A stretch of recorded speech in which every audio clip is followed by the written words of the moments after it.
Ito ang latest chika mga mosang. Bel Mariano may inamen si relasyon nila ni Donnie Pangilinan. Hindi raw stress. Sabi niya, kapag hindi ka stress sa partner mo, ang dami mong naaabot, ang dami mong nagagawa kasi nga meron kang peace of mind, lalo na kung supportive pa siya. Ang sarap gumising araw-araw na walang bigat sa dibdib. Yung alam mong may kakampi ka, hindi ka laban. Yung presence niya mismo, nagbibigay ng lakas. Hindi kailangan perfecto ang relasyon para maging masaya. Minsan sapat na yung may nakikinig at nakakaintindi, yung hindi ka ginajudge sa mga pangarap mo. Kapag tahimik ang isip mo, mas malinaw ang direksyon ng buhay. Mas nagiging focus ka sa goals at sa sarili mong growth. Dahil walang emosyonal na gulo na humihila pababa. So, support system ang tunay na partner.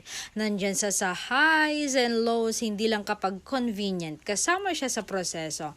Hindi hadlang sa mga pag-abot ng pangarap. Sa dulo, ang hinahanap natin ay peace, hindi drama. Isang relasyon na pahinga, hindi pagsubok. Kasi mas masarap magmahal kapag kalmado ang puso.